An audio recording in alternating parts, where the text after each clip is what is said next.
For generations, the United States and Canada built one of the world's most integrated economic relationships across a peaceful border. Energy, grain, lumber, aluminum, cars, machinery, and people crossed it every day. Factories on both sides were not merely trading with one another. They were built around one another. On August 22, 2026, that integration became a weapon. The United States activated additional tariffs of 50% on a specified basket of Canadian goods. Canada answered that it would retaliate dollar for dollar beginning September 8. Its Prime Minister said the country had been attacked. This is not a shooting war. But it is an economic war in a precise sense. Tariff power is being used to compel a treaty ally to change its laws, purchasing choices, industrial policy, and international relationships. The first duty is accuracy. The United States did not place a 50% tariff on every Canadian product. 3 presidential proclamations created an additional 50% duty on hundreds of listed tariff categories. The Federal Reserve Bank of Chicago counted 569 8-digit categories. Using May 2026 trade, it estimated that about $24 billion in annual Canadian imports would be affected, roughly 5.5% of all U.S. imports from Canada. The administration described the basket as nearly $20 billion. The categories reach far beyond the labels on the proclamations. The alcohol action includes beer, wine, and spirits, but also some wooden packaging and hockey equipment. The dairy action includes milk powders and whey, but also molasses, hops, peppermint oil, and other preparations. The motor vehicle action carries most of the value, yet its retaliatory list reaches agriculture, clothing, leather goods, art, jewelry, furniture, and sporting goods. And this matters, the tariff is not a bill mailed to Ottawa. U.S. Customs collects it from the importer of record in the United States. From there, the cost can become a lower margin, a cancelled order, a demand for a lower Canadian price, a delayed investment, or a higher price for an American business or consumer. The United States says Canada discriminated against American commerce in 3 ways.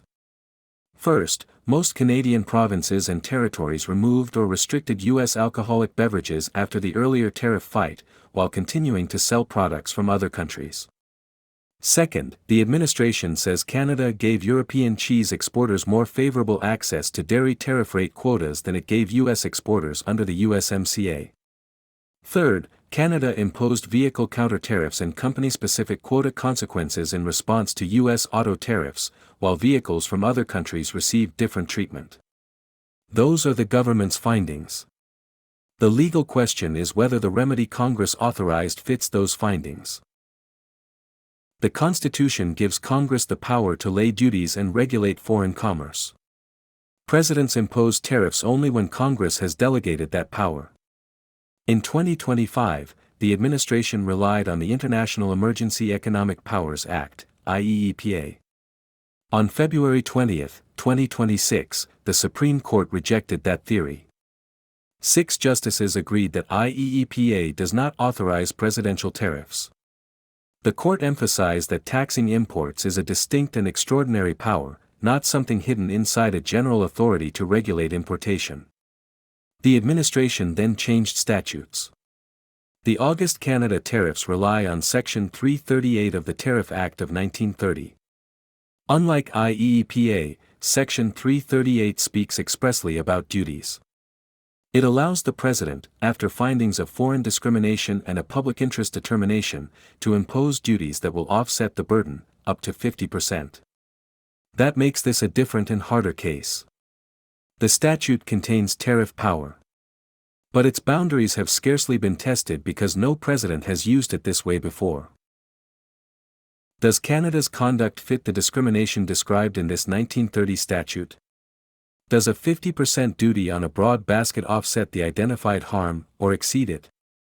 Did Congress expect the International Trade Commission to investigate and make recommendations first? How does this power interact with the USMCA? And how narrowly must a court read a sweeping delegation after the Supreme Court's IEEPA decision? Those are arguments, not rulings. As of this report, no court had decided the legality of the new Section 338 measures. Another fact has been lost in the headlines. On July 1, the United States declined to extend the USMCA in its current form. It did not automatically terminate the agreement. Article 34.7 says that when the parties do not all confirm an extension at the 6-year review, they meet every year for the remainder of the term. The agreement continues toward 2036 unless the parties later extend it, it expires, or a country separately withdraws on 6 months' notice. So North America is living through an unstable middle period. The treaty remains law, but its long-term political assurance has been withheld. Canada is more exposed. Roughly 3/4 of its merchandise exports go to the United States. The Bank of Canada projected that U.S. trade restrictions would leave Canadian GDP about 1.5% below its earlier projection by the end of 2026, with lasting effects on jobs, productivity, and living standards. But the United States is not standing outside the blast radius. Canada was the top destination for U.S. exports in 2024. Bilateral goods and services trade reached an estimated $872 billion in 2025. American factories buy Canadian inputs. American farmers and manufacturers sell into Canada. Retaliation closes markets in both directions. Federal Reserve research finds that tariff costs pass into consumer prices over time. Tariffs can protect selected producers, but they also tax users of imported inputs, redirect supply chains, reduce competition, and create uncertainty. Lower-income households generally bear a larger burden relative to income because they spend more of what they earn. The phrase becomes responsible when we define it. This campaign uses maximum statutory tariff pressure to force policy change. It targets civilian trade and integrated industries. It is paired with threats, retaliation, industrial subsidies, purchasing boycotts, and efforts to redirect investment.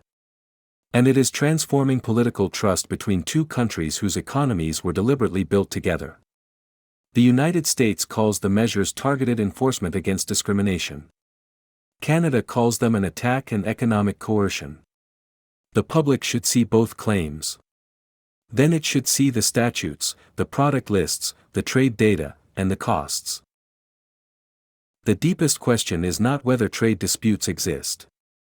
They do. It is who decides how a republic responds, and under what limits. Congress holds the constitutional tariff power. The President is invoking a 1930 delegation that allows duties up to 50%. Courts may be asked whether this use matches the text and structure Congress enacted. Businesses and households will pay while that argument unfolds. Federalclaims.us will maintain the primary authorities, tariff actions, court decisions, and economic evidence as this conflict changes. Because in an economic war, clarity is not commentary. It is public infrastructure. This chronology separates earlier tariff conflicts from the present campaign. The 2018 steel and aluminum duties lasted approximately 12 months, while the 2020 Canadian aluminum measure lasted only 16 days. The IEEPA duties imposed in 2025 ended when the Supreme Court held that IEEPA did not authorize tariffs. Section 232 duties on metals, automobiles, and parts continue. The temporary Section 122 surcharge expired on July 24, after 150 days. The new Section 338 duties took effect on August 22, 2026. These measures should therefore not be treated as one continuous tariff. These three Section 338 proclamations address different Canadian practices. Proclamation 11,046 concerns alcoholic beverages and provincial distribution and retail practices. Proclamation 11,047 concerns dairy market access and quota administration. Proclamation 11,048 concerns motor vehicles and related market access treatment. For covered goods, CBP now collects a 50% additional ad valorem duty. The central legal question is whether each duty offsets the identified burden, as Section 338 requires, or operates as a broader trade measure. A challenge to Section 338 tariffs would likely begin in the United States Court of International Trade. A complaint and request for emergency relief could be filed within days or weeks. Preliminary injunction proceedings might require 1 to 3 months. Development of the administrative record and merits briefing could extend through the first year. Appeals to the Federal Circuit and potentially the Supreme Court could take 2 to 3 years or longer. The courts would separately examine the government's factual findings and the legal limits of the authority delegated by Congress. Tariff and customs duty are related terms, but they describe different aspects of the measure. A tariff is the policy or legal schedule that establishes an import charge. A customs duty is the charge actually assessed on imported merchandise and collected from the importer of record. An additional duty is layered on top of the ordinary tariff schedule. An import surcharge is ordinarily temporary. Ad valorem means that the duty is calculated as a percentage of the merchandise's customs value. Canada commonly uses the word surtax for a retaliatory import charge. This briefing is grounded in the Constitution, Sections 122, 232, and 338 of the Tariff Laws, the 3 presidential proclamations, the Supreme Court's Learning Resources decision, the rules of the Court of International Trade, and the USMCA. Direct links to these primary authorities are available through federalclaims.us. The public should be able to examine the government's claimed authority, its factual findings, and the resulting costs of its proclamations.